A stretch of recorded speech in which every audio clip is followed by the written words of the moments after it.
Welcome to S4 media. నేను మీ రమ్య. గత 2 వారాల్లో బంగారం ధరలు దాదాపు 7% మేరకు పతనమయ్యాయి. వెండి ధరలు కూడా భారీగా తగ్గాయి. బలమైన యుఎస్ డాలర్, ఫైడ్ అధికారుల ప్రకటనలు, చైనా పన్ను ప్రోత్సాహాలు తొలగింపు వంటి అంతర్జాతీయ కారణాలతో బంగారం ధరలు ఒత్తిడికి లోనయ్యాయి. 2 వారాల్లో బంగారం ధరలు దాదాపు 7% తగ్గాయి. నవంబర్ 4న బంగారం ధర 10 గ్రాములకు 1200 తగ్గింది. వెండి కూడా 2500 తగ్గింది. అక్టోబర్లో బంగారం ధరలు పెరుగుతూనే ఉన్నాయి. అక్టోబర్ 17న ధర 10 గ్రాములకు 1.33 లక్షలకు చేరుకుంది. అయితే అప్పటి నుండి ధర నిరంతరం తగ్గుతూనే ఉంది.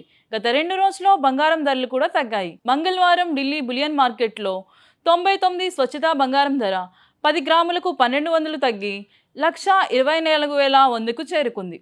ఈ కాలంలో వెండి ధరలు కూడా 2,500 తగ్గాయి. Indian Bullion and Jewellers Association ప్రకారం అక్టోబర్ 17న స్వచ్ఛమైన బంగారం ధర 10 గ్రాములకు 1,29,580గా ఉంది. 3% జీఎస్టీ జోడించిన తర్వాత ప్రతిభావంతమైన రేటు 10 గ్రాములకు 1,33,470కి చేరుకుంది.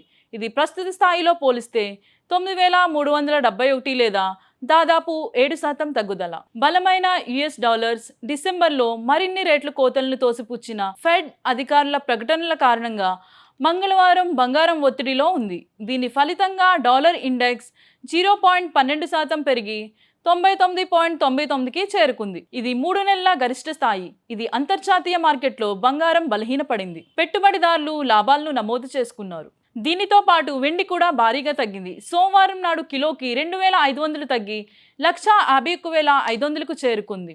ఇది 1,54,000గా ఉంది. అంతర్జాతీయ మార్కెట్లో బంగారం ధరలు 0.2% తగ్గి ఔన్స్కి 3,990కి చేరుకుంది. వెండి దాదాపు 1% తగ్గి ఔన్స్కి $47.73కు చేరుకుంది. మార్కెట్లో ఇప్పుడు రాబోయే ఏడీపీ ఉపాధి డేటా, ఐఎస్ఎం, పిఎంఐ నివేదికపై దృష్టి సాధించింది. అదే సమయంలో చైనా బంగారం పన్ను ప్రోత్సాహాలను తొలగించడం, సురక్షితమైన స్వర్ణ డిమాండ్ తగ్గడం కూడా ధరల్లో ఒత్తిడిని ఉంచవచ్చు అని కోటెక్ సెక్యూరిటీలో ఏవీపీ కమోడియట్ రీసెర్చ్ కైనాట్ చెన్వాలా అన్నారు. ఇలాంటి మరిన్ని అప్డేట్స్ కోసం S4 మీడియా ఛానల్ని సబ్స్క్రైబ్ చేసుకోండి.